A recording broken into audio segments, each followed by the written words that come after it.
Sana maayos yung... Hindi ko nakita yung sarili ko mga boards. Isang mapagpalang araw at salamat muli sa pagdalaw mga boards. So anong meron sa atin ngayon? Today is Friday, April 26. At ito ang view. So we are at Bican Resort, Dinadjawan, Dipakulaw. Sunrise ang iniintay natin, pero pinang ko nag-sunrise na yan. So, ito yung sinasabi ko na kung sa unang video nakita nyo ang ganda ng beach. Dito kasi, this is not a video to bash or ano lang. Kasi may mga nag-vlog dito na ang ganda-ganda ng beach. Pero ito yung reality mga birds. Hindi kami dito naligo kahapon. Sinubukan kong maligo dito. Hindi ako professional swimmer. Marunong lang ako lumangoy. And may makasama kasi akong seniors sa Cedars. When I say seniors sa Cedars, isa pala. May mga seniors at mga bata akong kasama. Mga pamangking ko, mga biyenan ko. And okay naman yung sand. White sand dyan mga birds ha. Maganda yung sand oh. Diba? Oh, sunburn. Diba? Maganda yung sand niya. Ang naging ano nang namin dito, mishap namin dito is yung dagat mismo. Ang lalaki ng bato mga birds. Hindi siya natatapos. Hindi siya natatapos. What I mean is, yung kahabaan na yan, yung gandun. Mabato yan.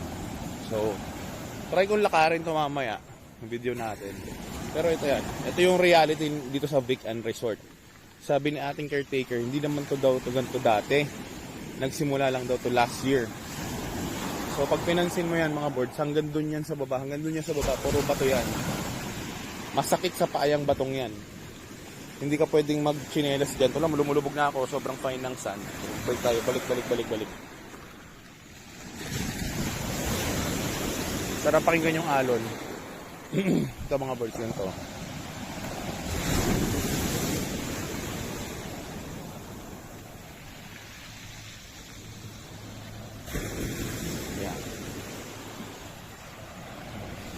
Kasi low tide pa to eh.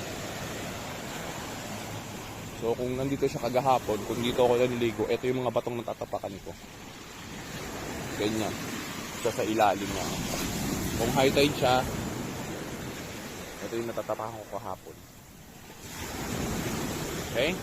Again, hindi siya na ano ko, sayang lang kasi nag-overnight kami dito, tapos hindi namin masyado na-enjoy yung dagat. Lumipat kami ng dagat.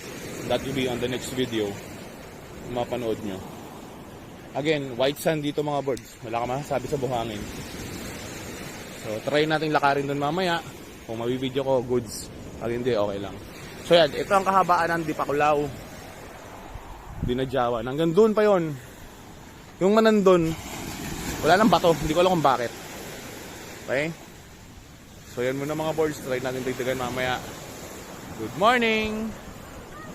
Good morning! Coming from Dinadjawan, Dipakulaw.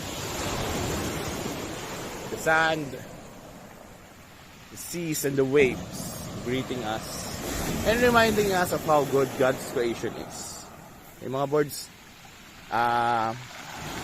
if you want to yung aking travel agency na kinuha is Rick Joe Fun Travel with Rick Joe Tours.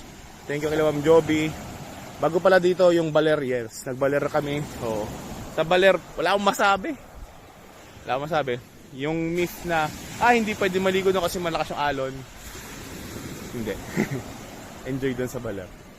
Sana enjoy din sana dito kung hindi ganyan yung dagat. Kung hindi lang talaga siya mabato. Ganyan yan. Kahit malakas yung alon na yan, asarap niyan siguro pag walang bato. Okay? So, try natin lakarin doon mamaya. Saka doon. Maga pa naman. Check out namin 11 AM pa. Ay mga birds.